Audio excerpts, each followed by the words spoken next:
Hop out in that luxury, yeah, all black, can't nobody with me, yeah, nigga know it's so me. Got on red bottles when I stuck, they call me Bloody King, yeah, I done got another ring. Bitch, I'm already fuck, like what the fuck you mean? Living lavish, I got my whole Beijing, yeah, bitch gon' suck this, don't leave me waiting. Live lavish, live lavish, we live lavish, yeah, we live lavish. $100 million deals, I want the cash in the bank. When she suckin' on the she suckin' fat, it fantastic. Yeah. Hop out in that luxury, yeah, all black, can't nobody fuck with me. Yeah, nigga know it's so me. Got on red bottles when I stuck, they call me Bloody King. Yeah, I done got another ring. Bitch, I'm already fuck, like what the fuck you mean? Living lavish, I got my whole Beijing. Yeah, bitch gon' suck this, don't leave me waiting. Alright y'all, man, we up here, All-State Transmission. Sitting here chopping over my guy, man, for a little minute, about an hour or so. And we just had a knock on the door, man, and we got a package here today that we've been waiting on. That's been, we've been held up on this right here. So, yeah, anything you want to say? Well, what do we have right here? Let them know what we got. So this is a Ford 9-inch. That's a style of rear axle that it is. This is kind of like, you know, what most people are going to for heavy duty, you know. You can put this rear end here without bracing is rated for like 600 horsepower, you know. You can make this rear end for more horsepower by adding bracing or, you know, doing different things. But this is a pretty, like what we would call, I don't know, like a street plus, you know, 600 horsepower type rear end, which for the stock motor that we're using is way more than we need, but it ought to be plenty for what you got planned later. You know, if you do want to put an LS in it or whatever. But let them know we ain't gonna skip the bad part. We gotta show them the good, the bad, the ugly. Let them know. Yeah. What happened. Yeah, so now that we have this finally, we can mock up everything in the rear of the car, which, you know, puts us back on track to get back to work, because, you know, we've had a little pause for a week or so. No, I'm talking about they just sent us the wrong rear end. He trying to, that's what I'm talking about. They just sent us the wrong rear end, y'all. Yeah. But I guess we just use it, because it ain't a bad looking rear end. We had talked to them about, they have different types of housings as far as the way it looks, you know. Yeah. This is what they call the traditional 9-inch housing. We had talked to them about doing what they call the fabricated housing, which looks a little bit more like a race car. It's the sheet metal, and that's what we were supposed to get. But somehow or another, this is what just showed up. Yeah. There's not really a strength difference. It's just pretty much a visual appearance difference, which, you know, on the timeline that we've been trying to work with, it kind of is what it is. You know, it's not like we didn't get the quality that we were looking for. Yeah. We just didn't get the right style of housing. But I can't address that until I can get them on the phone tomorrow. But the reality of it is, we don't want to stop. You know, we want to keep the ball rolling on the car. And so, you know, it might be one of those things, depending on what the timeline is, for them to send us another one versus we use this one. You know, and since there's not really a quality difference or a strength difference, then, you know, I guess it don't matter. Just preferred that other one. I just thought it had a cooler look, you know. I mean, we were kind of in the day where, you know, everybody's doing what everybody thinks is the best, you know. So we were going to go with the same visually looking housing as everybody else has been using. You know, it just is what it is. You know? He sound heartbroken right now. Well, I mean, you know, the reality of this situation, like the conversation that me and you just got having, right? Yeah. It's reality, and it's what people think. But you just said shit can happen. Yeah, shit happens all the time. It just did. It came in early, but it happened. Yeah, I'm in a business where stuff happens all the time, and you just have to pivot, or you have to make adjustments, or whatever. You know what I'm saying? But it's disheartening, you know, when you order something and you pay $500 extra to expedite the order, and then, you know, it's a couple of days late on when the company told you that you were going to have it. Now, to their credit, they next day ship this. Exactly. That ain't cheap. That ain't cheap. Charge us for that. So, you know, I mean, it's not like anybody's trying to screw us over. It's just sometimes when you rush things. Now I'm starting to think, like, did they send us somebody else's?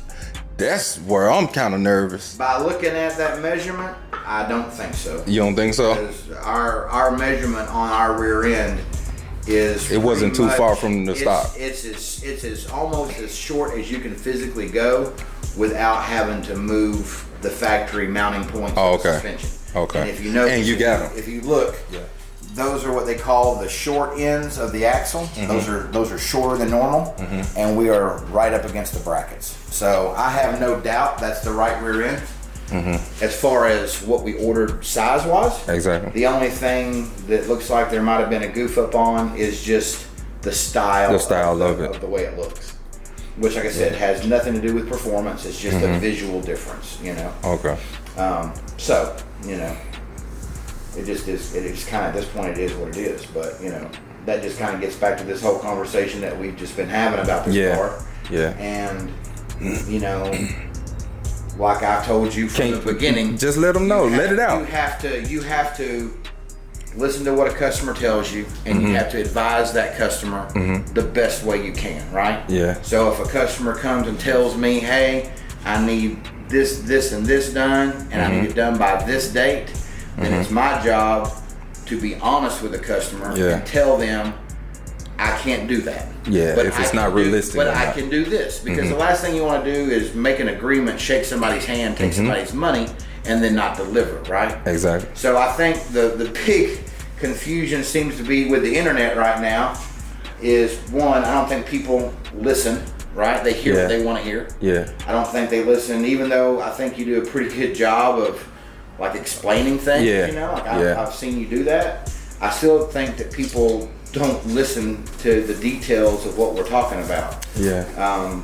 You know, we've tried to, the times that you've had me on camera filming with you, you know, I try to do my best to like make people understand the process and like how we do these things, and you know how your shop do things. Well, like a professional, right? Yeah, like maybe just a professional point of view of how things should be done, and then obviously everything. Because I don't want to discredit nothing else from nobody else. No. I mean, everybody's got the thing. Your shop run a little different than everybody else's shop. Yeah, so. I'm not a chassis shop. Yeah. I'm not a full-blown custom shop where this is every one of our employees is a custom fabricator or a custom car builder.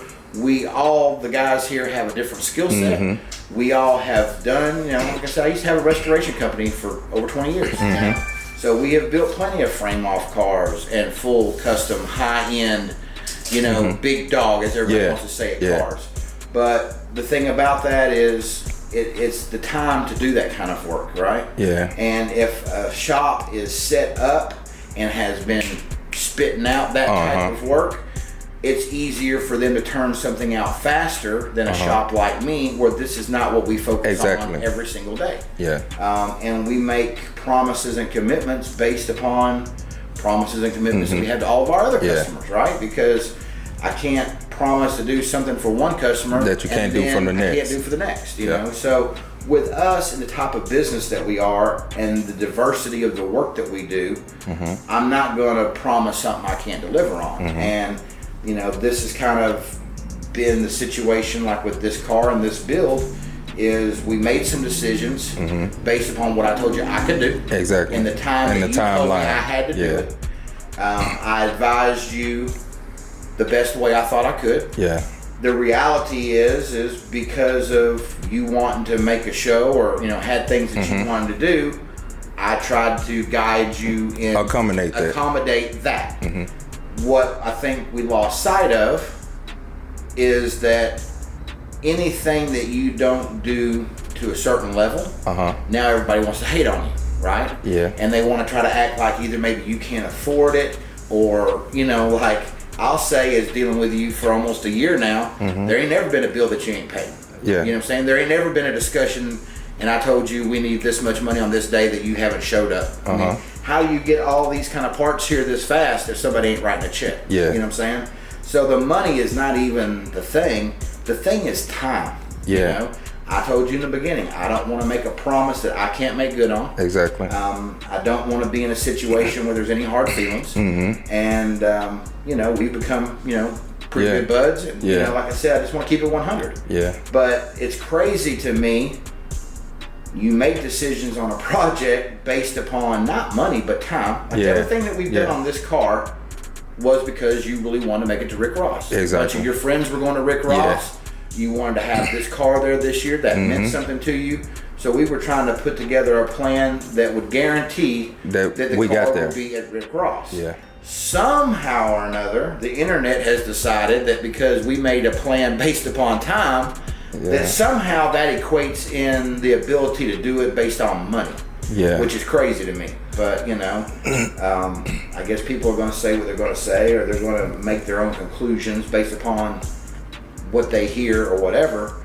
But, you know, now the thing is starting to be is like, don't get it twisted. Yeah. You know, I mean, yes, there's other shops out there that are doing these type of jobs faster because that's what they do. Yeah. You know, it's not that it's not what we do, but this is not the only thing. Exactly. Do, you know, and that's the difference. Exactly. You know? So, you know, we can build any car to any quality level that a customer would want to pay for. But for us, we have to have the time to do it. And that time might be longer than somebody else in the same business, right? Exactly. But you pick who you want to work with. You pick how you want to do it. And, you know, you either care about the time or you care about the quality. And you can always pay more. If the shop has the ability to accommodate that. Exactly. You know, like we've had that conversation a minute ago about, you know, taking a bribe. Yeah. The bribe's not worth putting my business in a position that to try to do something that I don't feel comfortable that we could do. Exactly. You know, and I don't want to make a promise that then we can't keep. Because to me, like that's the ultimate sin is to tell somebody you're going to do something and then not do it, you know? Because nobody wants to hear the reason why. All they care about is that you said that you were going to do it. So, you know, the conversation that me and you were up here having. You said you didn't want to take the bribe, so. Yeah, the thing about it is taking the bribe is not really feasible for me because we have a lot of commitments to a lot of other customers. And I don't want to ruin our relationship, No. So, you know, we've been talking about it, and you know, we had the conversation in the very beginning of this build about taking the frame off and doing it, you know, basically to that caliber of quality. But I didn't feel like the time that you were asking me to get it done in was realistic for me. And because of that, you made concessions and I made concessions, and now, for some weird reason, you know, the internet seems to think that, you know, it's because somebody can't do something or for whatever reason. And he been watching videos. I told him not to watch these videos. Well, you know, I don't watch nobody, y'all. So but all what he's trying to say is we just came to a conclusion that since this is a prior bill for me and it means more to me than a lot of the other bills that I've been doing, that we just gonna do it the full way and we're gonna do it the right way. So what he's trying to say is, since we didn't have the time, we gonna make the time for us to just go the full way. If I don't make Rick Ross, I don't make Rick Ross. It's not gonna be a deal breaker, thing that's gonna kill me at the end of the day. We just gonna go all the way in now. You know, because we had a conversation in the beginning, you know, and you asked me even, you know, like, what would I do? You know, and I related to this car just like the car I'm building for myself. You said you'll go all the way in. I'll go all the way, and I don't care how long it takes, right? There's always another car show. There's always another event. I don't build my personal stuff around those kind of constraints. Exactly. I've built enough cars to know you will spend extra money to make that happen. And in the end, something will always go wrong, and you will sacrifice something if all you care about is that deadline. Right? Yeah. Because there's all kinds of things that happen in the course of building cars, and you can't control a lot of them, you know? So, you know, we you know, it's like SEMA, right? Everybody wants to joke about all the cars that go to SEMA that really are junk, right? Like no drive shafts in the front of the full drive pickup or all this stuff. But that is a prime example of what people do just to get Just for something to a on show. a show, right? So if you're not caring about the time and you have the money to go all the way, which it was never an issue about money, it was just an issue about what time we had to give to the project and what time you had to give us, right? Yeah. So that's why we made the decisions that we made. But man, you know, the hate is real, dude. You know, I've never been somebody to really like watch a lot of YouTube videos, but you know, if we had that talk yesterday and you was really just kind of telling me that, man, you know, these mothers have lost their mind. Yeah, I went on and I had to just see, because it just boggled my mind how somebody can interpretate what you can afford by what you're trying to do by a certain date. You know what I'm saying? So, I mean, yeah, if the company's got the ability to put a whole team of people and have people, you know, go out of their way, paint guys go out of their way and all of that stuff, then good for them, you know? But unfortunately, you know, there's certain things that we cannot do like that here. You know, your paint guys in Chicago, you know.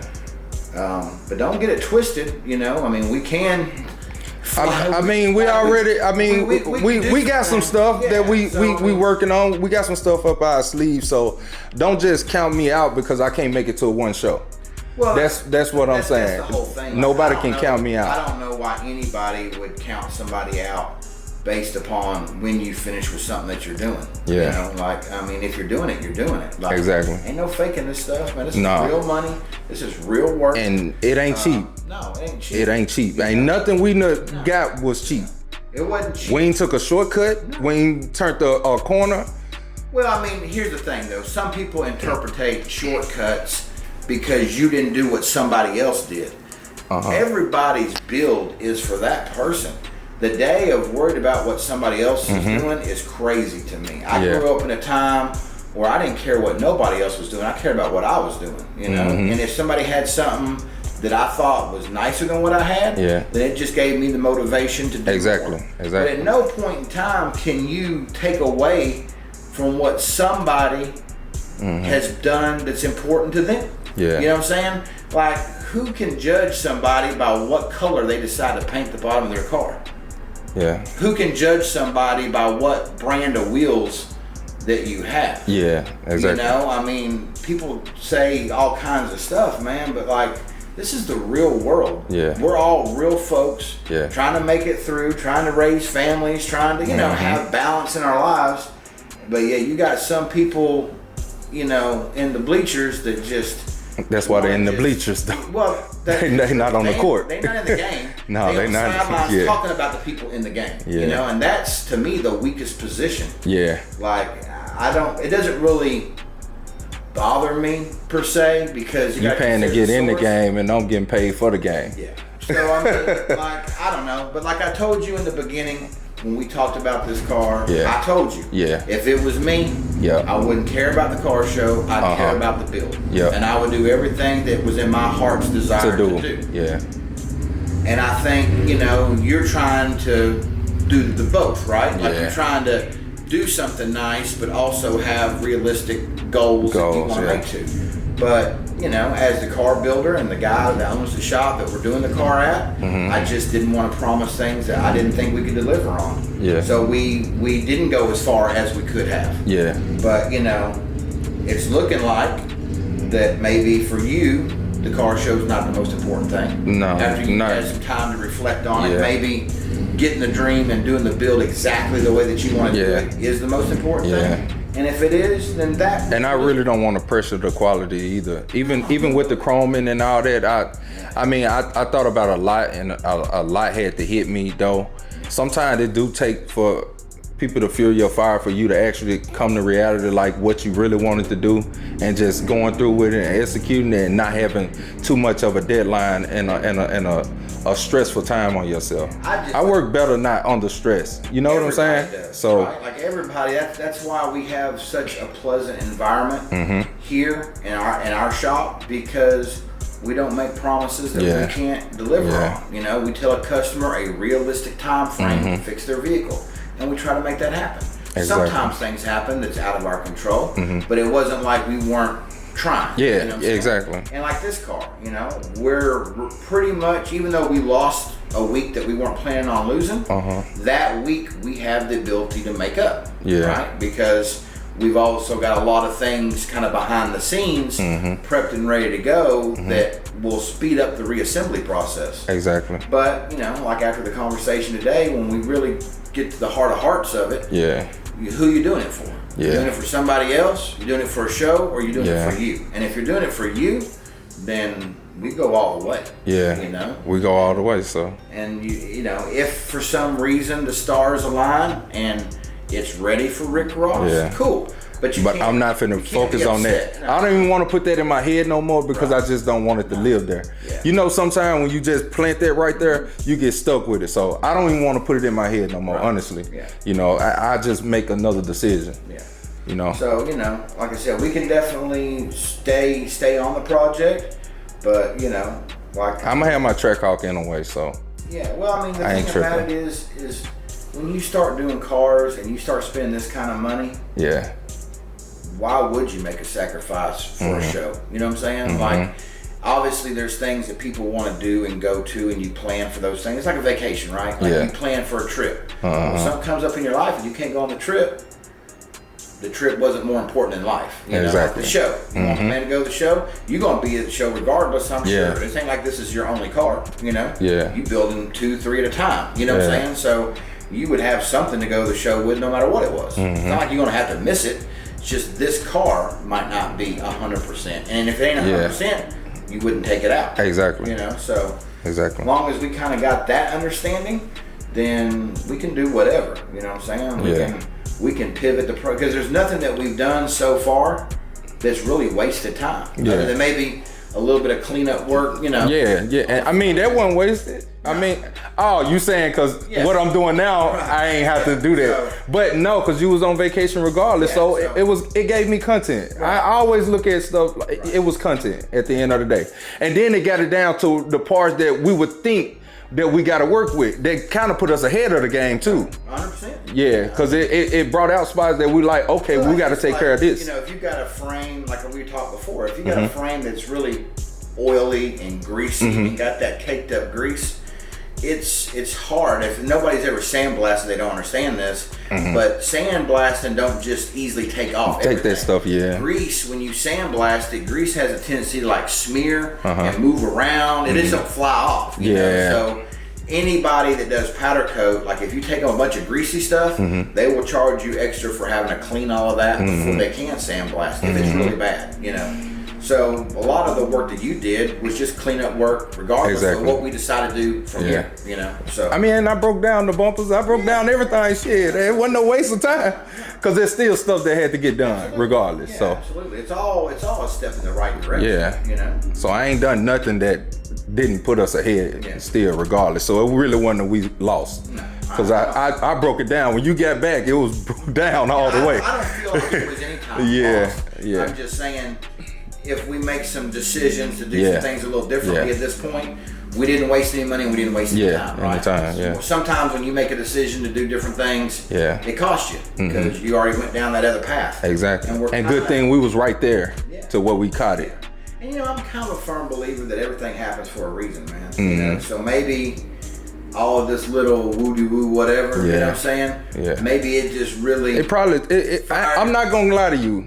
Just by us having this conversation, it took a lot of stress off my arms too, because I feel like when you be under so much pressure and you gotta be this, it make your head, because I was all over the place. I've been running around this city like a chicken with his head cut off. Trying to get all parts to this person, that person. Go down here and check on this. And, man, you know. For me too, as a shop owner, right? Like if I promise you something that I really don't see how we could do it feasibly, then if I agree to it, then that puts all that stress back on me, you know, and that's not how we run this place. I try to run this place where our number one thing we care about is just the quality.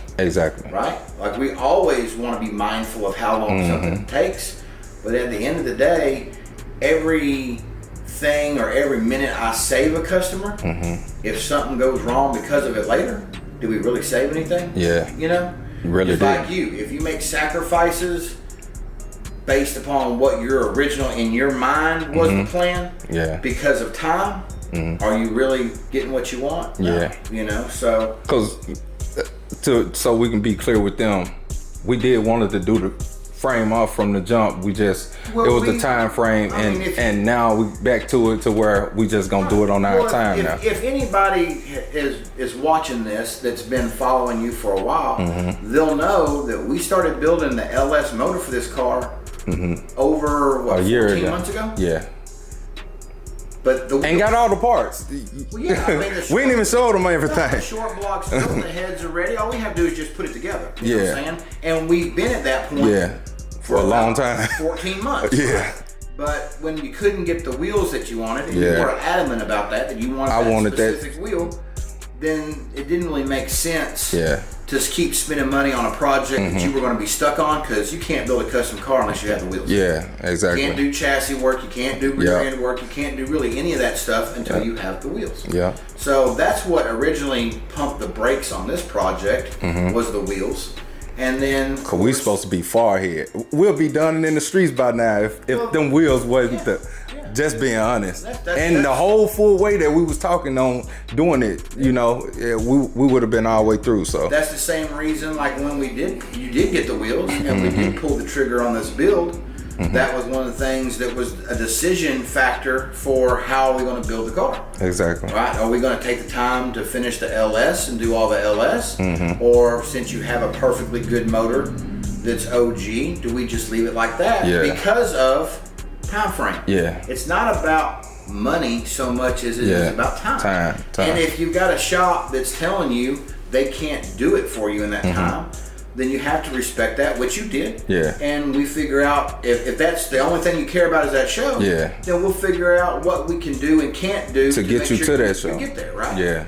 But man, if people are gonna get it twisted and turn it around and try to make other assumptions, that was the only deciding factor on how we started doing this car, was the time. It wasn't about money. It wasn't about ability. It was just time. You know, plain and simple. You know, so I don't know. It's kind of crazy, but maybe, you know, this is exactly what needed to happen to make you snap back to no sacrifices, right? No sacrifice. So, you know.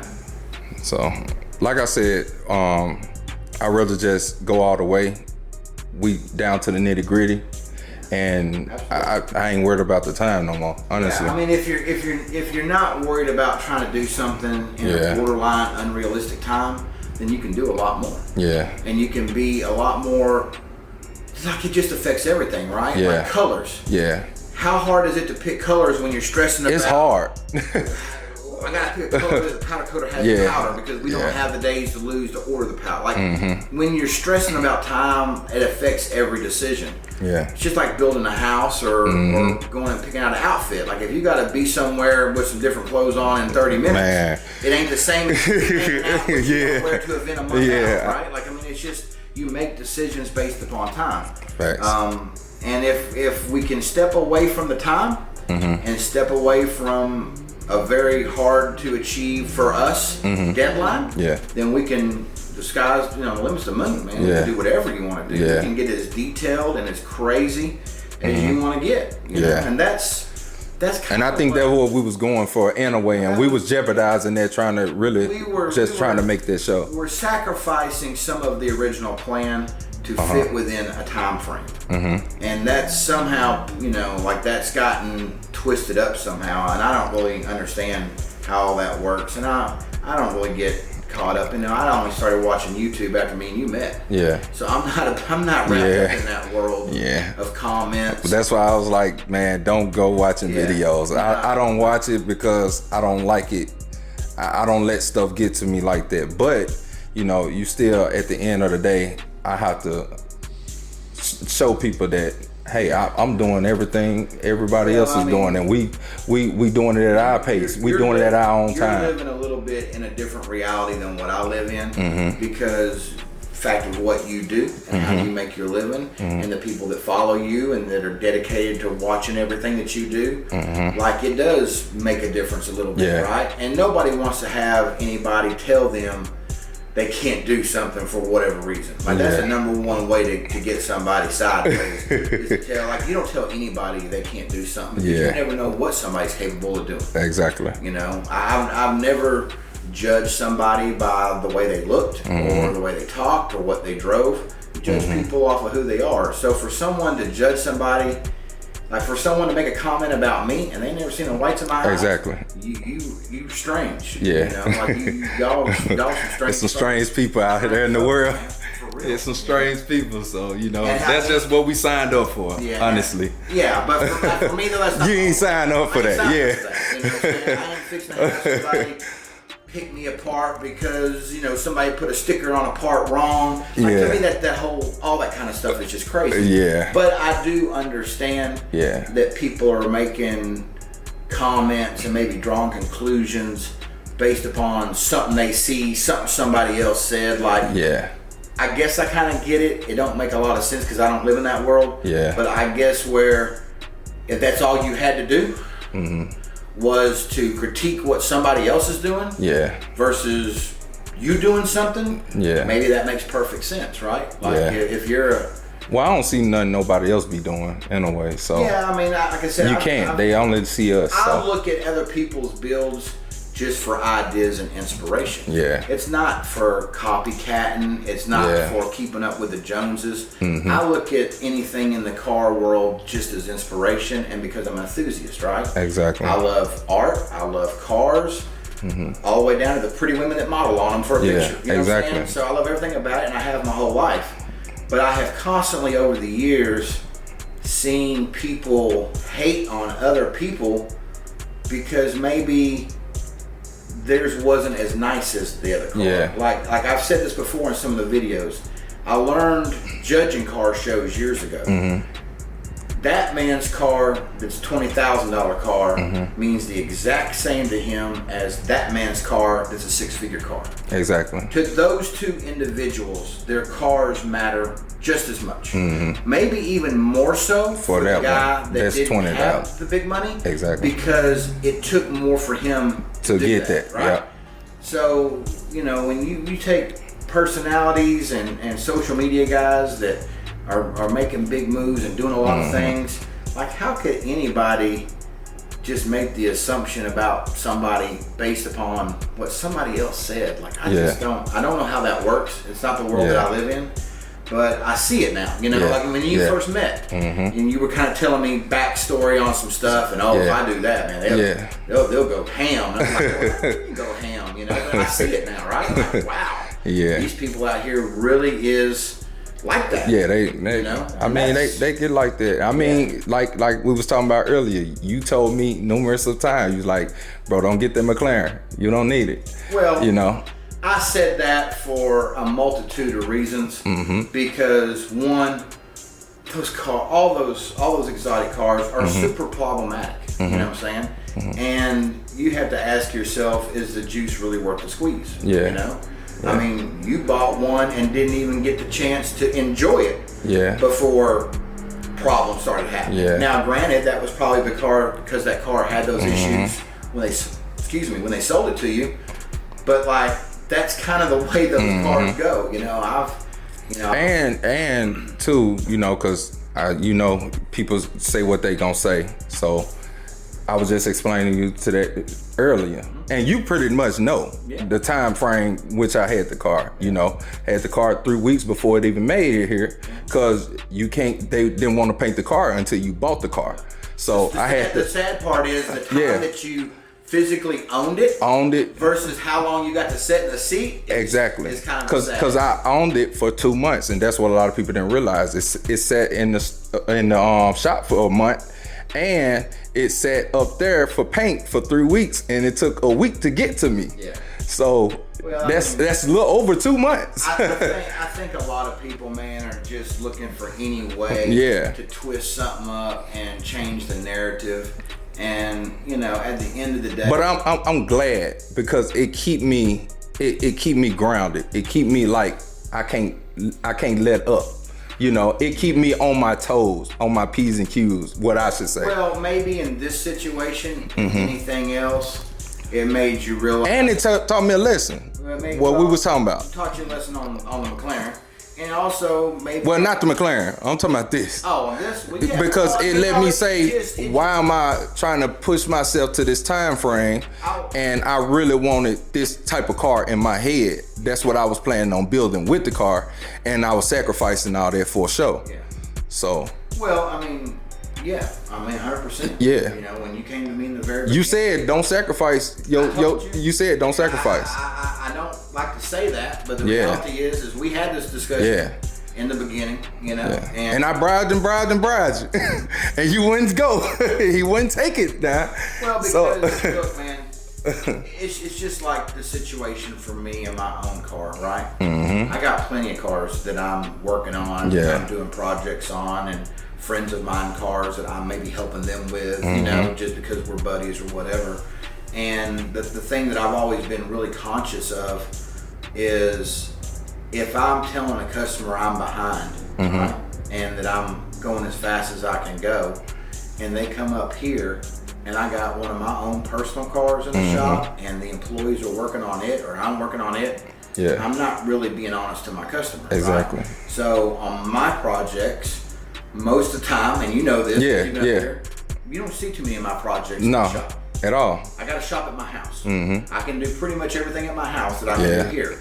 And I keep it separated because I learned a long time ago that people judge that, right? You know, it's just like, I didn't want to tell you when you came to me and told me the dates and need to get the mechanical stuff done in this many weeks.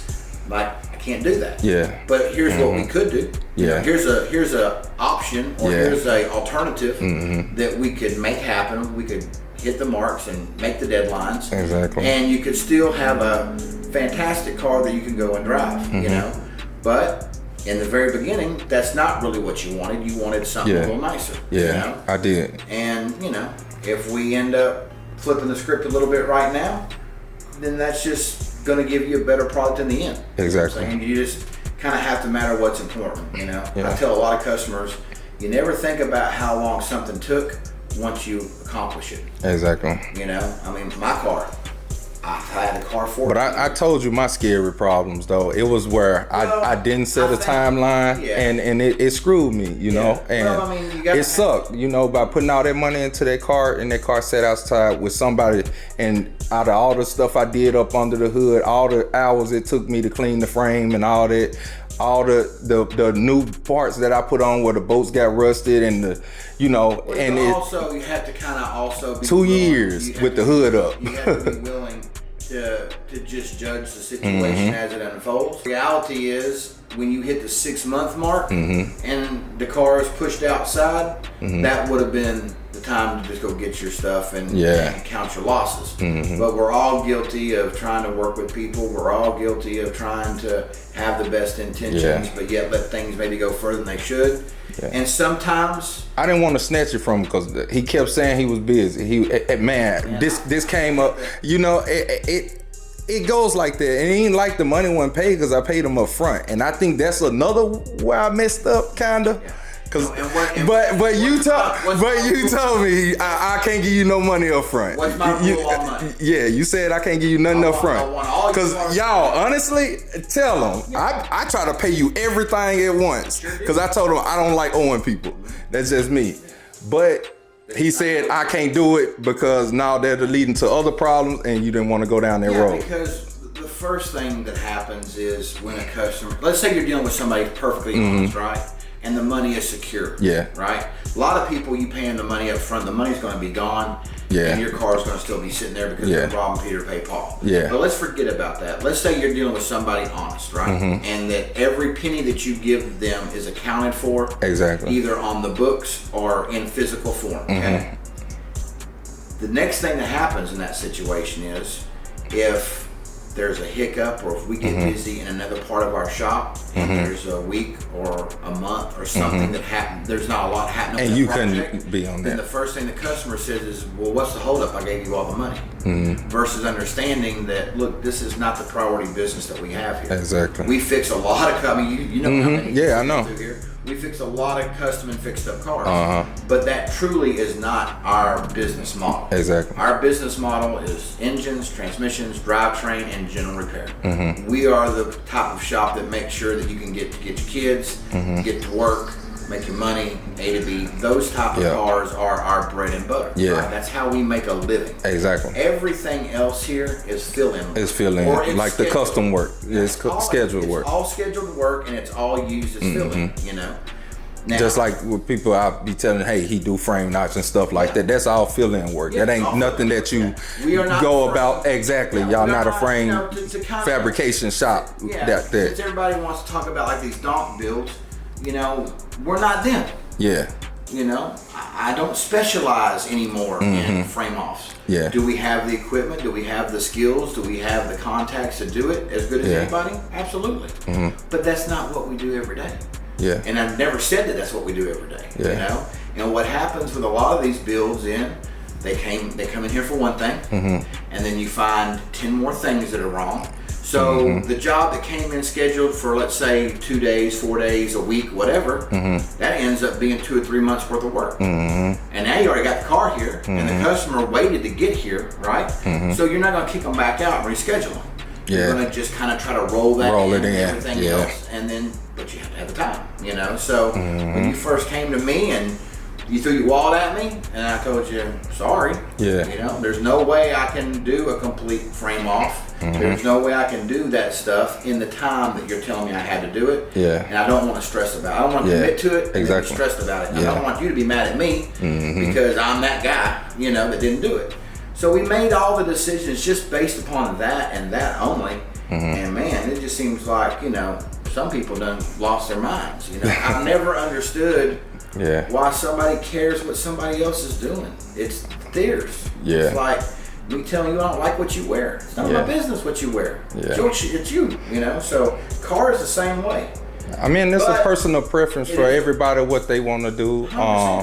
Honestly, like my intentions was when I first got this car, I wanted to do it all the way over. Yeah, our original plan was full frame off and everything. LS, 600 horsepower, full custom interior, full custom audio. And by the time that we got the wheels and could get you scheduled in the shop to start this process, and we looked at what time we had. We didn't have the time for it. We had to start kind of cutting some things off the list. And I'm not even going to call it shortcutting because we weren't shortcutting anything. Nah. We just decided not to go as far as we originally talked about because I just didn't feel like we had the time to do it and make it quality, you know? Now, could have somebody else somewhere else done it in that time frame? Maybe. I don't know. I'm not them. You know, I can only speak on what I can do. And to me, that's crazy. You know, that's to make an assumption about somebody because they made a decision based upon what they was dealing with. To assume that it's about something else don't make no sense, man. But you know, it's ridiculous, but it's life at this point. Like I said, but like I told you, build what's in your heart. Do it to your vision, and if that's what you chose to do, then there's not going to be anything that could go wrong. Exactly. Because you're not going to make any sacrifices. You know, if it takes a little longer, it takes a little longer. Take a little longer. But you get what you want 100%. Because it ain't like you spend the money either way. You're going to spend it regardless. Like I think, like that comment that you made, I think you made some comment in one of the videos about something about like a price number more. Go ahead and just take the frame off.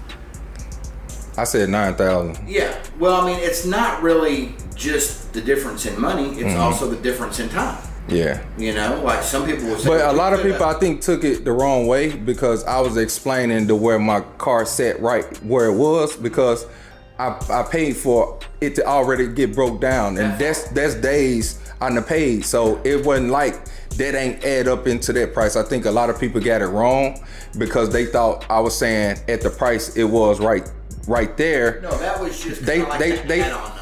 Yeah, that was an add-on. That much more on top of what I already paid. So I think that's where the confusion came in with a lot of people when they was thinking that I was saying it costs that much to do a frame off, and it don't. It costs way more. You can't even buy the parts. Exactly. You can't even buy. man, you can't even buy the brakes on this build for that. You know what I'm saying? So, like I said, I think people just hear sometimes what they want to hear versus really letting it soak in. Exactly. Sometimes I'll hear somebody say something, I'm like, huh? And then I'll think about what they said. I'm like, oh, okay, I see what he means. Like, he didn't really say it the right way. Yeah, exactly. I didn't take it the right way, but I get what the guy's trying to say. Yeah, and that's what a lot of people got confused at. That I think a lot of people took it the wrong way. But the people that I know that knows me didn't take it the wrong way because they knew what was going on. But reality, you know, the reality is the internet is just gonna be the internet. They'll say a person going against you going against a person, you saying this or they saying that. They gonna always say that because they don't know the true story. They don't know what actually goes on. So I think people that aren't, and it's okay. Yeah, it's okay. They don't have to understand. I would never knock anybody. I would just say that it's just, to me, I'm not the type of person that's going to judge somebody based on what they're doing. Yeah. At the end of the day, what you're doing is what you're doing, and I'm doing what I'm doing. I don't care if you think I'm a big dog or a little dog or a medium dog because I'm a big dog in my own mind. Exactly. I don't care what nobody else thinks. Exactly. And if you think I don't bite, then come over and find it. Like it's just perception. Yeah. You know? And I just really think that people are quick to judge somebody based upon an opinion. Yeah. Versus maybe what's really going on. Exactly. Like nobody can be in the car game doing these kind of cars, these kind of parts, and be broke. Yeah. I don't even know how that translates. You know what I'm saying? Like I don't get it. And that goes for all of these guys that are building cars. Everybody that I know that's building these type of cars right now, everybody's dropping a bag. Yeah. Everybody's going to a good painter. Everybody's going to a good upholstery shop. They're all dealing with shops that charge real money. Real money. Work. You know what I'm saying? So, how could somebody even make that conclusion? I don't really know. Yeah. But apparently people have, But it's okay. But that's why we don't argue, because you can't win. But only thing I say, like I was telling you earlier, I just move at my own pace. Yeah. I roll with the punches as they come. I'm putting out whatever they see what I'm putting out. They seeing the money being spent every single day. So nobody can tell me nothing, about nothing. So opinions are kind of like butts. Everybody's got one. Yeah, exactly. And if it ain't yours, who cares? So, but I mean, no one wants to put the effort and the energy into this kind of stuff, and then have to deal with somebody talking trash. You know what I'm saying? That just don't make no sense.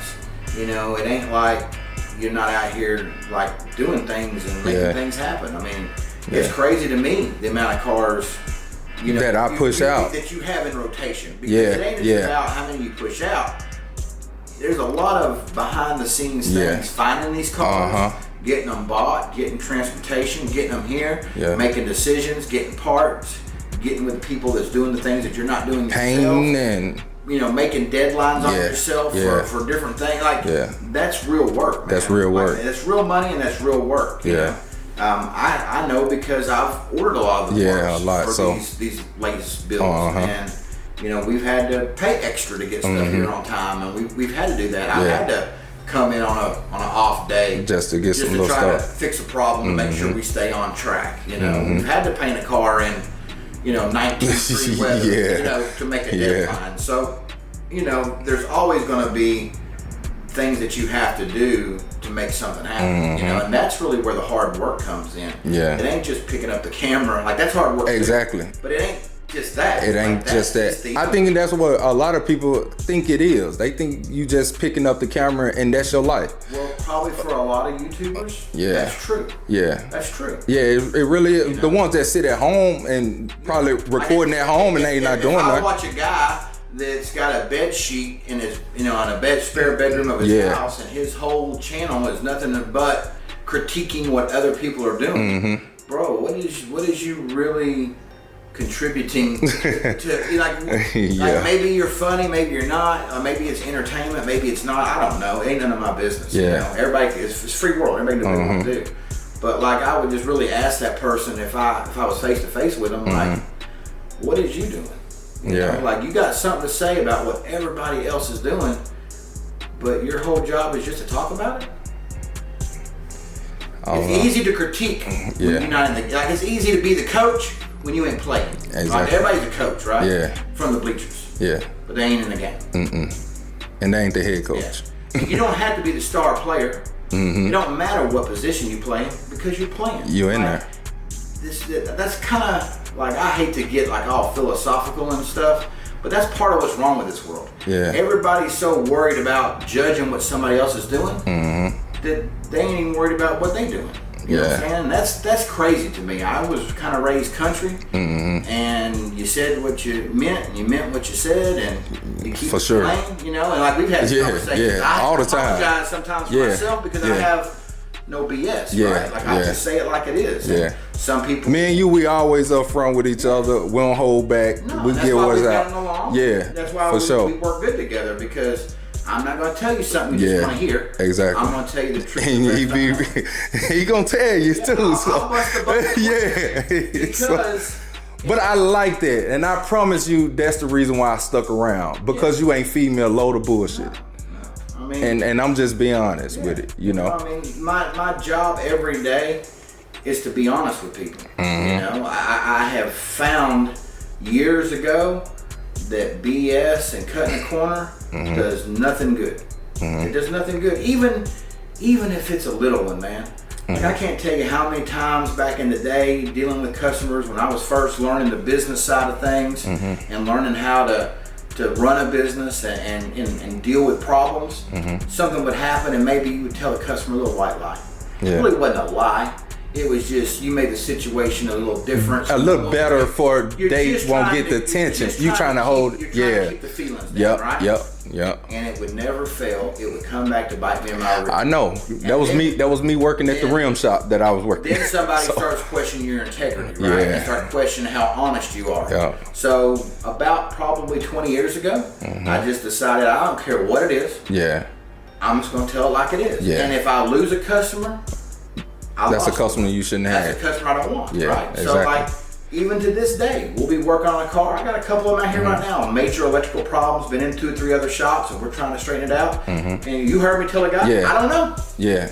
What's it gonna take to fix it? I wish I could tell you. Yeah, but you don't know yet. But if you give me the okay to spend the time on it, and you can afford to pay me to spend the time on it, I promise you we'll fix it. Exactly. But I can't just walk out there and put my hands on the car and know that you know that's what's wrong. Some cars it's really easy to find out the problem, and some cars it's really difficult. You know, and I'm not afraid to say I don't know if I don't know. Exactly. But I never give up. And we fix about 99% of the stuff that rolls on the car. You know what I'm saying? Facts. That's what we're known for. We're known for fixing the cars that a lot of people haven't had success fixing. But with that, I found out that you just have to be really brutally honest. And I've been that way with you from the beginning. I've shot down a lot of plans that you've been with me with. Yeah, I know. You know what I'm saying? Behind the scenes. Like, I hear you, but it ain't gonna happen. It ain't gonna happen, I can't do it, you know? Yeah. If I can do it, I have, you know? Yeah. And this car was kind of a perfect example of that. And I'm really kind of maybe glad that things might be coming full circle. Yeah. Because now we get to do what our original plan was. Yeah, and I know. We don't have to make sacrifices. Yeah, we don't have to not go with the original plan. And there's some stuff I wanted to do, you know, honestly. And I was like, dang, I really want to do this. And I really wanted to do that. Yeah. And I'm like, dang, man, I'm really doing this for one day. And sometimes I have to get in my own world and be like, bro, you literally just, you spending all day and trying to rush something for one day. It's just one day, you know. I mean, and you want to enjoy the car for a lifetime and you sacrificing all this for one day. Well, I mean, I think it's probably, I will say this, it's a little bigger than that. Yeah. Because this is kind of how you make your living, and there's a lot of exposure at that show. Yeah. And it's not just the show, it's sponsors. It's a lot that I get from them. It's like SEMA. Yeah. Or like it's a marketing. They call it the Black SEMA, I promise you. It's like a marketing, networking event. I see that, you know. So I definitely can see why representing yourself and your brand to the fullest of that show would mean something. That's why I'm glad to see that maybe now we're going to go with the original vision. Yeah. Which is worthy of anybody, anywhere. Of any show. Because that was the original plan. Yeah. And when we changed it, not because of any other reason other than time. Yeah. Just the time. That's it. So if we can not be watching the stopwatch and we can just focus on building the quality, coolest thing that we can build, oh, this thing is fixing to be badass. I know. You know? And I'm more excited about that. I'm excited. Like, I ain't gonna lie. Doing part of what you set out to do. Yeah. You know, if that's what we need to do to.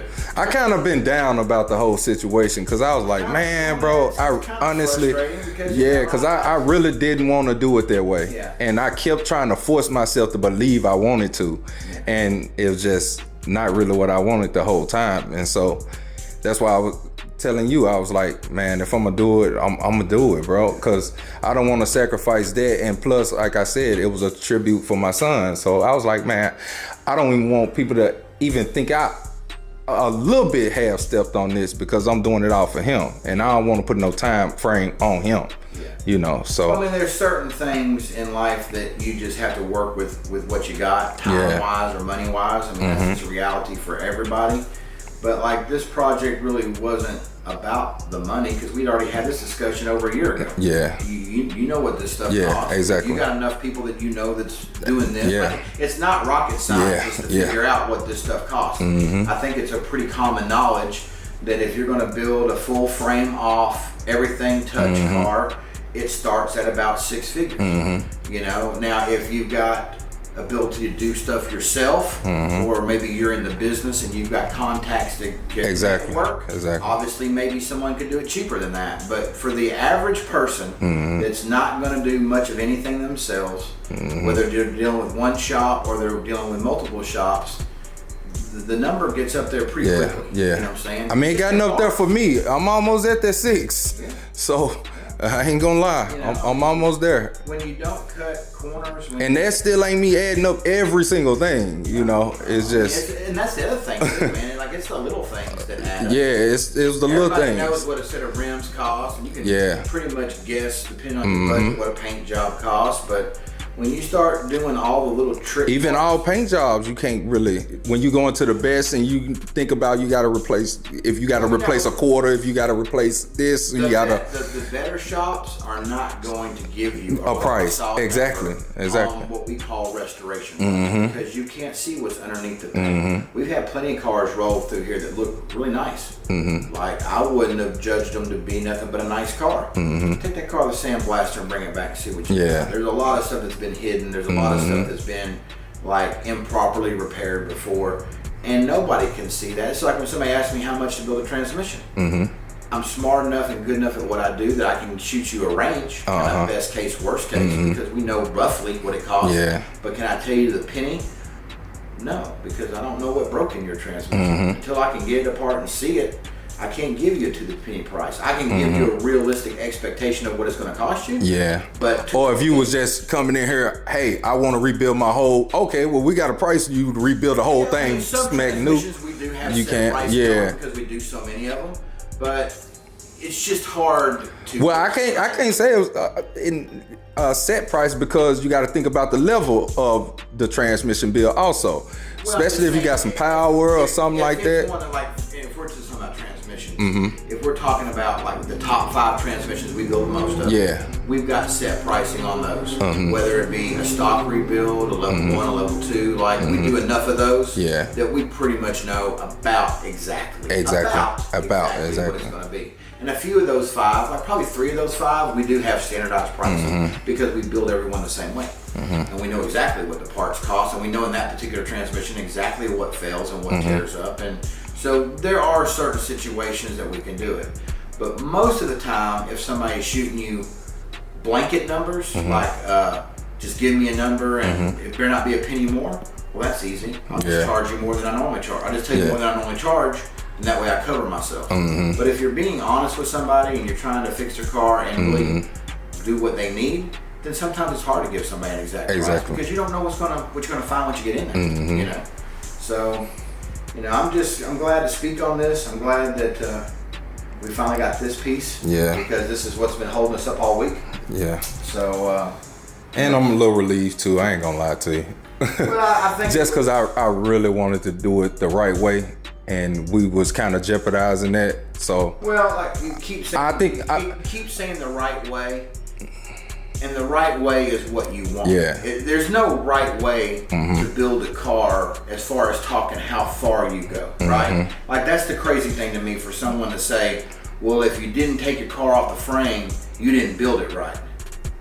Guys have been fixing up cars and been in the car culture since there were cars. And no one ever used to measure your car being right or not right. It was a preference thing. It's a preference thing. Well, it's just... That's as far as you can go. Yeah, that's as far as you can take it. it. You can't go no further than that. The next step is full custom frame. Yeah. So when I hear comments on the internet like stay in your lane, stay in your lane, stay in your lane. Well, what is lane? What does that mean? Because I'm still trying to figure that one out. People that saying that, well, if you saying a lane is like money. Right? Yeah. And we over here in the fast lane. Yeah. No, you're not. You need to start looking at some of these $500,000 to $750,000 to $1 million cars. That's a whole nother lane. Yeah. You know what I'm saying? Yeah. When it comes to the car world, 6-figure cars is not the pinnacle of the car world. No. You know what I'm saying? Yeah. I know. 6-figure cars is when they start to get really, really nice. Yeah. But like that ain't the top of the mountain. I used to go to this place over here called Hot Rods. It was right next to King Willing Tire here in Mansfield. Yeah. House of Hot Rods. Man, he was like, man, some of these cars got 600,000 in them, got 500,000 in them. Well, I mean, if you're going to talk about because some of them been fabricated and they don't build the metal on them, so we have to custom make every single piece on it. Well, first the thing that you would start with is a full custom chassis, not a frame that's been cut or modified or braced or reinforced. You want to talk about the fast lane or the big dog lane, then that would start with an all new chassis that's engineered, right? Yeah. Then that would start with a body that's hand formed. That would involve an interior that is fully handcrafted, from the seat frames to the foam to everything. What we're really... I used to watch that guy Boyd. He used to do them type builds. I grew up watching all those guys, you know. You know what I'm talking about? Yeah, Boyd. Yeah. I used to love that show. I grew up watching the icons of the industry. Before there were TV shows, back when you had to just get the magazine and just follow the stuff that these guys were building, you know. And most of those guys, they're second generation car builders, like Troy Trepania and Chip Foose. Their fathers were well known. Like, you probably didn't know this, but Chip Foose. Oh no, his father was doing the same stuff, even with the drawing stuff. His father was the right hand man of George Barris. George Barris is the one that made the Batmobile, the Herman Munster car, like all of the Hollywood cars back in the day. That was all George Barris. So like these guys that are like what I would call top of the game. Yeah. Like there was just a thing the other day where they took like I think 20 or 30 of the best American hot rod builders, and what they were showcasing is there's new technology out there where they can use computers and robots to form metal. Right? Yeah. So instead of like the old days where you had a guy back there with a hammer and a dolly shaping metal, there are now robots and computers that you can design that piece in the computer and it can literally take a flat piece of sheet metal and it can bend it and shape it and form it into a shape or a fender or a hood or whatever. So they just had, this is just like a couple weeks ago. Can't think of the guy's name that has the shop, but he's been working with a guy that's like on the forefront of these machines. So they are building like some kind of crazy Art Deco 1930s looking fully hand-built car. And they built all of the sheet metal on these machines. And they brought in all of these craftsmen to do like a 36-hour build, and they welded and put all the pieces together and made the body. That's a lane. Like, you know, like that's a lane, you know. So paint and chrome and how much your wheels cost or how much your audio system cost or how much power does your motor make, to me that don't really mean nothing. Because it really is what it means to you. Like I told you on the beginning of this project, do the car the way that you want to do it. You know, pick the color you like. It's not about picking something that's popular. It's about picking what you want. Do it the way you want to do it. And like I told you in the beginning, I wouldn't make sacrifices for a show. But if you want to, you know, not go all the way and you know, make some sacrifices on we don't go quite this far on this thing, and we don't go quite this far on that thing because of time, then we can do that. Yeah. But I didn't think it was the right move to make then. Yeah. And I'm glad that now maybe you kind of see that. No, I definitely see it. Because you just got to look at the bigger picture, man. You're Yeah. building a car for a show. I'm building it for me. If it's a keeper car, you're building it for you, for Yeah. your family. So Yeah.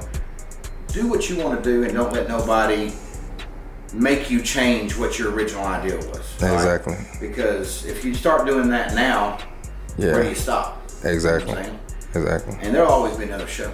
Yeah. You know, if it Exactly. makes a difference, we hope it does. But if it doesn't, ain't nobody gonna be upset. Yeah. If that's the situation, I'm on board. I'm down to be a part of it.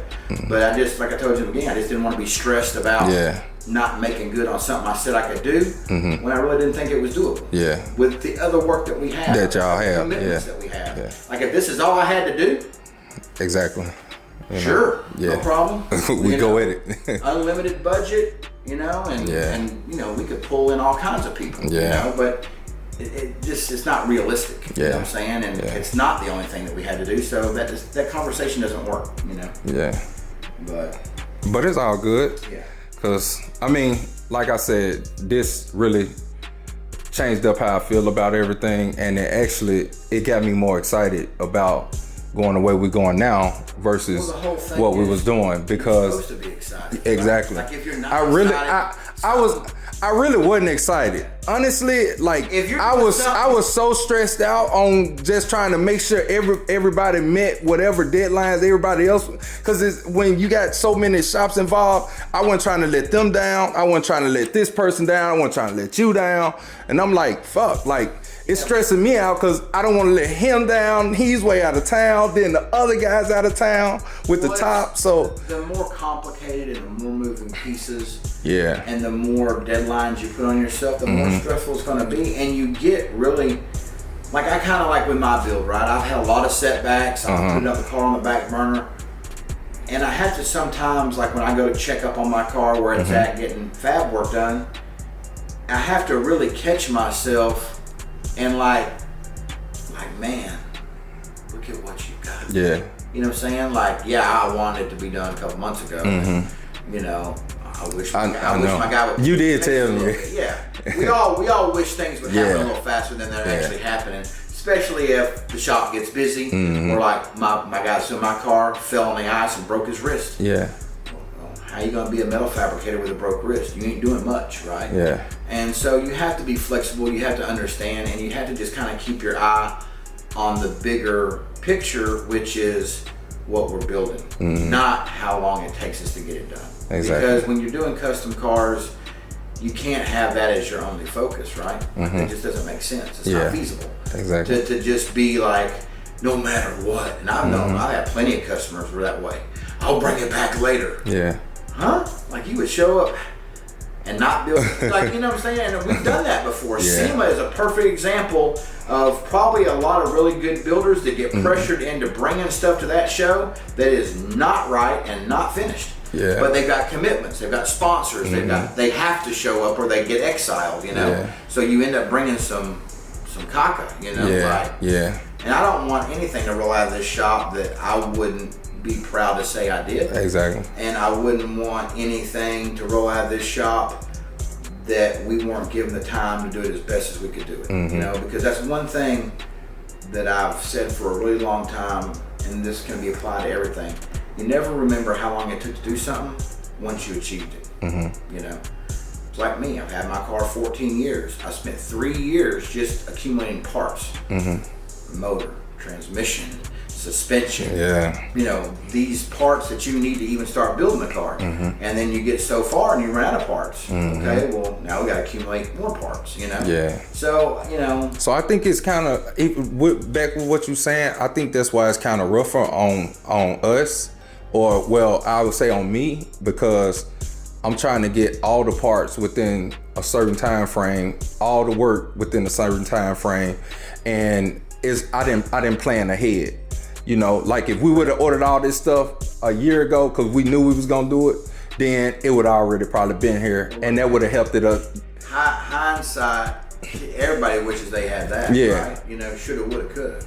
No. You know, yeah, we Well, and then there's a lot. No, I'm saying as far as like you said, you've been doing it for 3 years, getting all your stuff together. But I had a plan. Exactly. And I didn't change my plan. Yeah. I knew what motor I wanted. Yeah. I knew what transmission I wanted. Yeah. I knew what size. Yeah, you got the LT4. So when you have a rock solid plan, then as long as you don't change the plan, then you can just step slow if you have to. You know, like I'm a working guy. I got my own business, but I'm still a working guy. Yeah. You know, I'm not fixing to go out and drop $30, $40, $50, $60,000 at one whack. Yeah. It don't matter if I got the money or not. Yeah. I don't want to. I don't want to feel it. You know what I'm saying? Like people want to do hobbies and they want to enjoy them, but that's what I be tripping on. But if you honestly see what I be doing, that's really kind of what I be doing. I'm dropping that money. What's sitting in the car right now? You got $15,000 in the back of the truck right now. More than that. For cars that one of them I ain't never even seen. You know what I'm saying? That's what I'm saying. So it's like I don't understand, you know. Well, and then I bought the truck. I bought that car from Mr. 75. Like, still adding up. Like I said, all these parts ain't free. I just think people are gonna hate. Yeah. I think that's part of what makes this world go round. Maybe for them, it's what they get off on or whatever. Yeah, I don't know. And for guys I can care like less. me and you, I can care less about I can that. care less. I show my stuff a different way. Yeah. You know, so. That's why I said I don't have to talk, I don't have to brag. I move in silence, bro, and that's what I'm gonna keep doing. Cause it ain't me to go out there and be bragging on my stuff like that, because that's not my type of energy. I don't do that. And if people get mad at me cause I don't do that, that's on them. So well, I think people just, you know, like maybe this project especially, since this is what we're dealing with right now and it's fresh on our minds because we've been talking about it. Yeah. Like, if you decide to make changes about something, it's not always just about money. Yeah. And like, you know, maybe you just decide that you don't want to spend that much on something, or maybe you just decide that you would rather spread your money around and do more with it. You know what I'm saying? So you never know why somebody is making a decision, whether it be money, or it be the time, or it be a goal, or a date, or a show. Like, that's pretty presumptuous to judge somebody based upon. It's kind of messed up, and it show how fucked up a person character is if they judging people off of that type of stuff. Because what if people don't have the money and that is their last? They working day in, day out trying to struggle to get their car at that presentable to where they can drive it and enjoy their stuff. That just goes back to respecting people for what they are and what they have, right? Like, you know, and I learned this. I used to kind of be a little jaded. Like, you know, I grew up around high-end cars. We built high-end cars, and we would go to these shows. And in the early years, before I got a little age and you know, a little better life experience, you know, you'd walk by the cars that didn't have the name brand wheels. Oh yeah. You would walk by the car that had the Earl Shah paint job. The one that had the beat-in frames to turn. Whatever, you know what I'm saying? But the thing that I realized after being around that a little bit more time and meeting a lot more of those people, and then having a business that caters to all kinds of clients, from a high level guy to a lower level guy or whatever person, you know, man, woman, whatever. The fact is they're all still people, man. Exactly. And that dollar means just as much to each one of those people as it did to the other one. And in some cases, like I said, more. So how dare you not respect what somebody is doing if they're doing something. My elders always told me, if a person try, that's all you can ask for. If a person try. It don't matter how high they go or how low they go. If they try, you gotta respect them for trying. Exactly. So if we're talking about cars, if somebody's got the patience and the ability to buy something, to fix something up, to put their heart and soul into it, to work overtime or whatever that person has to do to be able to do that, because no matter what your money level is, we all make sacrifices to do cars. Exactly. Because depending on the size of your project, you're gonna feel it. Yeah, you're gonna feel it. You know, the big guys gonna feel it. You're gonna feel it. All of us feel it. Yeah, so, like nobody, I don't care what type of money you got, you're gonna feel it. Yeah, you feel that. Universal. Yeah, right? Like, come on so, now. No matter how big or small, that's pretty universal. And I just never have really cared for people that were so judgy. Yeah. That they would judge somebody based upon what that person felt like they wanted to do, afford to do, want to do. It don't matter. It's just that's their stuff, man. Yeah, like it's their preference. Yeah. You know. If they want to go the extra mile, they can go the extra mile. If they don't force them to. Yeah. You know. And it doesn't make their build or them any less. That's why like, I hear all this stuff, man. It's like, man, we can go all day, man. Right. So we're going to just leave it at that because I don't want them to take stuff out of context. And only thing you just doing is telling them, you know, explaining them that it take time to do these builds. That's it. So and that's the only. That's it. That's the only real issue. And it's not about money when it comes to the time and effort you putting into your car. Do it for the passion of the car, what you want to get out your build, and just go from there. So. For sure. So, y'all, I know this video probably one of them loans. I probably just had his own video. I probably need this just to be his own. No, I'm just gonna take this whole thing out and just I'm gonna have to troll a little bit like they trolled me. So I'm gonna troll with the title of the video. Well, the fact of it is if it ain't your business, stay out of it. Stay out of it. Facts. Who cares? You know, like there's a lot of important stuff in this world you could be talking about. How's you talking about somebody on what decisions they're making on in their life? Yeah. If you ain't hurting nobody, you're not hurting your community. Like, who cares? Yeah. And they definitely ain't hurting my pocket. So I don't know what people be thinking. Probably help you. Yeah. You're getting a whole lot of free publicity right now. A whole lot. So you know, I mean, I love it. Like I say, you know, I don't let the internet manipulate me to go against people that's around me. So that's what the internet try to do. They try to manipulate you. When they see that you can't be manipulated, it forces them to keep going. You know, so the thing about it is somebody's always going to have something to say. I mean, I think that's probably from the dawn of time. The real hard thing is just tuning all that out and staying focused on what means the most to you. And we had the right idea. We just let, you know, a couple of little things take a turn. Yeah. But if we get back to the original plan, I'm happy for that. If we stay with what we're doing, I'm happy. You know, like okay, y'all. So I've been egging this on for the whole video, saying I was gonna talk to you guys when I got around Matt. So we gonna spill the beans, Matt. Ain't no more sugarcoating it. We don't got them to. So every time I come up here, it ain't gotta be crazy like, you know, like we been. So basically what me and Matt, we came up with the decision, we just gonna go with the original plans and we gonna do the full frame off. And that was like not cutting no corners for a car show. And if we can't make the car show, we're not gonna be mad or upset about us not making the car show. I'm not gonna be mad. And I'm putting this on camera so y'all can know and he can know that I'm not gonna be upset with the decision, because like I said, I was building this for my son and it's for him to have forever.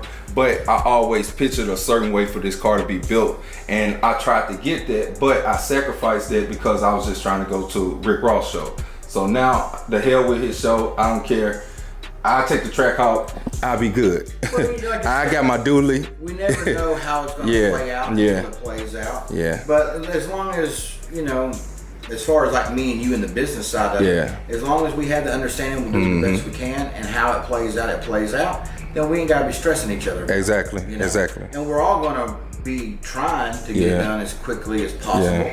But I ain't putting it in my head no more, man. I ain't gonna lie to you. We're not gonna fixate on that. You know? I ain't putting it in my head because honestly, I don't want to put nobody through that, and I don't want nobody to feel like I'm putting them through that either. Like we was talking a minute ago, the word frame off is just one aspect of the process. Yeah, exactly. If we are going to take the frame off the car, then that opens the doorway to a whole lot of other more detail-oriented things that we can do. That we really wanted to do. That we discussed in the beginning, that will really make the build, you know, that much nicer. Yeah, that much nicer. So like I said, unbolting the frame and doing that separate, that's just kind of the top of the iceberg. there's so much more that goes into it. We will get into if we have the time, and I hope that we do.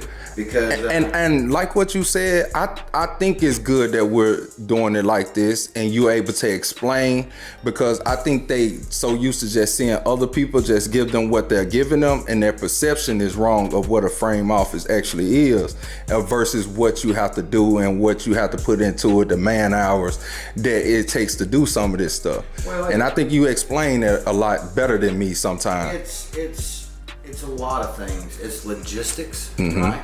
Because, you know, some people have a situation different than others, right?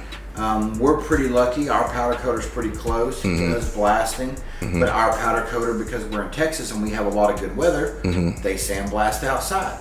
So if my powder coater tells us I need 3 days or 4 days to do the powder coating, that's also with optimum conditions, right? Yeah, exactly. So if we take it over there and the next day it starts raining, because we're kind of in he can't do nothing. Can't do nothing, you know? And maybe some other sandblaster at some other place, they don't do it outside. So there's always little things that affect the whole process that would depend on who's doing it. Right? Exactly. So nothing is ever really documented the right way.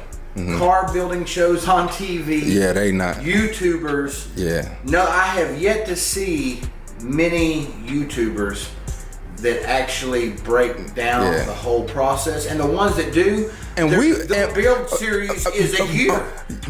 Or I was gonna say, honestly, you know, we always talk about Goon Squad because that's like one of our favorite shows on YouTube. So it's like, you know, you see them, but you're not seeing how many days it's going just to make that little 10-15 minute video. If you want to see like the real process of building a car, I would recommend. And you can't build a car. Some people got a perception you can build you can do these type of builds in 24-48 hours. That's what I've been hearing lately. So that's impossible. I would tell people that think that you really need to watch the videos. Yeah. And you need to realize how the filming of those videos and how the videos are being dropped are and how behind they're not consecutive. Exactly. They're not consecutive. No. You know, that's just kind of like, you know, where you used to watch like some of these popular TV shows. Yeah. And the car sold at auction for you know, $125,000, and everybody's toasting beers, and then the very next episode that you watch, which is supposed to be, you know, a week or so later, you can see that car in the background and it's not even finished yet. You know, or 6 months later, that car was supposed to be sold at auction, but yet all those cars are still in the background. So there's very few. The people that film that way are more educational, like their filming and their format is more like educational, to where they are showing the minute steps. Like I got a guy that I really respect his work, and I watched 3 different videos, and he was just making the pieces to bolt the body to the chassis table. It wouldn't be very interesting for most people, but if you were a fabricator or you enjoyed fabrication, you would really like to watch the little tips and tricks on making little brackets and how to measure things a certain way. It's like a cabinet maker. Not many people want to watch somebody build cabinets. I know. Unless you had a desire to build cabinets. Man, I think I'm weird, bro. I be catching myself watching all this stuff. I watch the weirdest stuff. Bro, the weirdest stuff. I watched a guy fix ACs for like 7 hours last night. Just different AC unit. He was going showing his day every day. And then I end up coming across a guy where he just fixes his neighbor's fences and for free and lawns and stuff. You know who I'm talking about? He got that real country voice. Black guy. He be out there with his wife sometime. Retired. Like he was like, I retired early from construction or whatever. Like the people that just, you know, like they have landscaping businesses. And they'll stop and see somebody's yard that's overgrown, and they'll go up and knock on the door, and if maybe they're elderly or whatever, and do it for free. You know, there's some guys from Asia. These were kids. Like I started watching them a little bit when my kids were younger, and they started like making supercars out of clay, like digging the clay up out of their yard and making a big mound of clay in the driveway. And taking a little model car and measuring it and figuring out how to blow up to scale. And now these are the same guys that are building Bugattis and Ferraris. It's called knit something or whatever. That's but it's crazy. like crazy. I mean, these guys are making the frames. They're hand carving the clay to make the mold, to make the fiberglass. Like, oh, that's dope. Like, that's dope. It's crazy. I done seen some of that type of stuff though on the internet though. Yeah, because if we think... Well, you see them little orange, brown looking cars, and then they make it to think, plastic and we're building fiberglass. Stuff over here. Yeah. Watch the people that are in parts of this world where there's nothing, right? Yeah. These guys are digging up motors out of the bottom of the ocean and out of a scrap pile, and you know what I'm saying? Yeah. Like, there's some stuff that you can watch that really shows, if you have the want and the will, what you can do, right? Exactly. So we got the want, we got the will. And now, if we got the clock not watching us, we can do more. Yeah, and it'll be fun. I'd rather just do more, bro. Yeah, you won't regret. And it stretches my content to a whole different level too. So yeah, because we film up here with you, and we can document pretty much everything that we want to do, like we have in the past. Yeah, exactly. So maybe somebody will see something with us doing this build for you that they're not seeing on somebody else's channel. Exactly. And maybe they learn something. Maybe they don't. Maybe they just hate on us and use us for something to talk about. At the end of the day, it don't matter. When we get done with this, it'll be something to talk about. Yeah, it's definitely in a good way. In a good way. So definitely. Well, appreciate Matt. Here, brother. And I gotta get out of here. Me too. Y'all know it get dark at a later time now, so we thinking it's still 6 o'clock. It's probably about 9 or 10, maybe 4. But it's like, All right, Matt. all right, we'll see you later. All right. But yeah, y'all, so before this video end, so y'all don't get it. Let me get up in here. Oh, holla at y'all for a second. Just for a little brief second. Cause I know we've been talking y'all to death or whatever. Man, at the end of the day, do y'all, bro. I can't say nobody not on another person level because of what they do with their money or what they do with their life and their finances and stuff. But man, just do you at the end of the day. I'm going to treat you just like a human being, no matter what you have, no matter if your stuff costs more than mine or mine costs more than yours. I treat everyone the same, and that's what I'm always do.